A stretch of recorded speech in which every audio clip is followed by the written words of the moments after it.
কবি মল্লিকা সেনগুপ্তের জন্মদিনে কবিকে শ্রদ্ধা জানান একঝাঁক কবি ও বাচিক শিল্পীরা।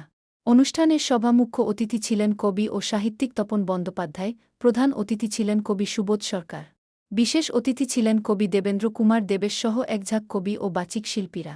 এদিন কবিকে স্মরণ করে তার প্রতি শ্রদ্ধা নিবেদন করে আলোচনায় বক্তব্য রাখলেন সৈয়দ হাসমত জালাল, নীলোৎপল গুপ্ত, বিনায়ক বন্দ্যোপাধ্যায়, শাশ্বত গঙ্গোপাধ্যায় এবং মৌমিতা। শম্পা দাস, সম্পাদক, দৈনিক নগর সংবাদ, নগর সংবাদ 24.com, নগর টিভি, ভারত, কলকাতা ব্যুরো।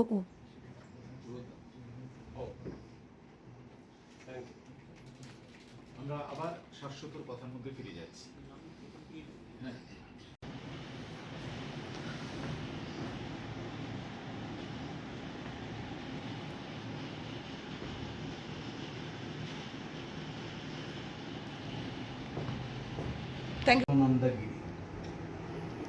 এই একটা লাইন বারবার দেখবেন ধ্রুবপদের মধ্যে কবিতাটায় এসেছে, একটা স্বঘোষিত পতাকার মতো উঠছে একটা লাইন। একটা মেয়ে, কি ব্যাপার, একটা মেয়ে ওই সাক্ষরতা সেন্টারে যাচ্ছে রাত্রির বেলা, চারদিকে পুরুষ দেখলো রূপ দৃষ্টি তাকিয়ে আছে, একটা বিপদ সংকুল পথ সে পেরিয়ে সাক্ষরতা সেন্টারে যাচ্ছে। রাত্রিবেলা তো সাক্ষরতা সেন্টারগুলো চলতো সেই সময়। যাচ্ছে, কেন যাচ্ছে? তার বর তাকে ছেড়ে চলে গেছে, গাঁয়ের কেটে খাওয়া মেয়ে। আমার মনে হয় যেটা মল্লিকার জন্মদিনে অনেক এসেছিলেন, অনেকেই অনেক রকমভাবে কবিতার ব্যাখ্যা করবেন, মল্লিকার জীবন নিয়ে কথা বলবেন। আমার আজকে যেটা মনে হয় মল্লিকার সেই সময় যে কবিতাগুলো 30 বছর আগে লেখা, 25 বছর আগে লেখা, 20 বছর আগে, তখন একটি যে ঘরানার মধ্যে আমি আছি উনিও আছেন একসঙ্গে প্রায়, তখন খুব ভালো লাগতো ওনার কবিতা। এখনও পড়ি, আমার তো বাড়িতে ওনার শ্রেষ্ঠ সংকলন গ্রন্থ আছে, আমি সেখান থেকেই একটি কবিতা আজকে পাঠ করি, কি দুটি যাকে আমার তার দীপ্ত ভঙ্গিমা লেখার মধ্যে যদি যারা আবৃত্তি করবেন আপনারা নিশ্চয়ই সেই দীপ্ত ভঙ্গিমাটা ফুটে উঠবে অবশ্যই কবিতার মধ্যে, আমি মনে করি। ক্রিয়েশন যারা এই অনুষ্ঠানের আয়োজন করেছে তারা খুব মহৎ উদ্দেশ্যে এই কাজটা করেছে।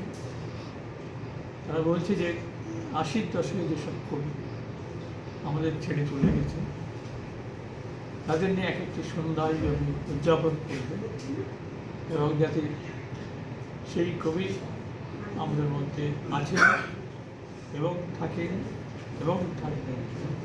মল্লিকা সেনগুপ্ত যেটাকে উদযাপন করতে চেয়েছেন বিভিন্ন কবির মাধ্যমে।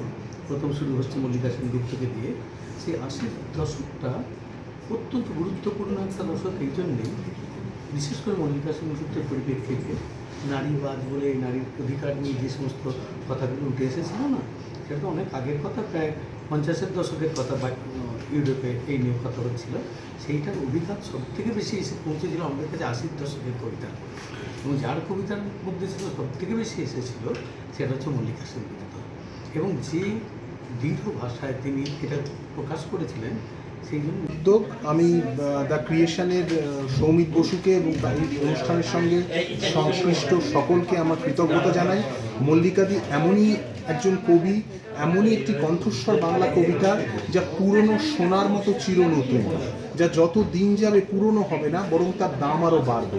সেই মল্লিকাদিকে স্মরণ করে, মল্লিকাদির কথায়, মল্লিকাদির কবিতায়, মল্লিকাদির চিঠিতে, মল্লিকাদির স্মৃতিচারণায় একটা গোটা সন্ধ্যা যেভাবে কাটলো, অনেক মানুষ যেভাবে 5টা থেকে রাত্রি 9টা অবধি প্রায় বসে থাকলেন, তার জন্য কোনো প্রশংসা, কোনো কৃতজ্ঞতাই যথেষ্ট নয়।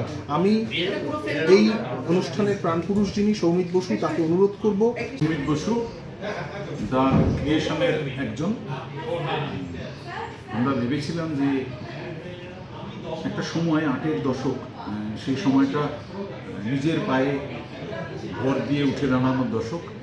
সেই দশকের অনেকেই আমাদের ছেড়ে চলে গেছে, আমাদের সতীর্থ, আমাদের বন্ধু আমাদের ছেড়ে চলে গেছে, কিন্তু তারা রেখে গেছেন কিছু অসাধারণ পংক্তি, অসাধারণ কিছু কবিতা। তো সেই কবিতাগুলো পরবর্তী প্রজন্মের কাছে পৌঁছে দেওয়া বন্ধু হিসেবে আমাদের একটা দায়িত্ব থাকে। আমাদের বন্ধু বিদ্যুৎ সেনগুপ্ত, রতন দাস, মল্লিকা সেনগুপ্ত, রাহুল পুরকায়স্থ, এই ধরনের বন্ধুরা আমাদের ছেড়ে চলে গেছে। তো আমরা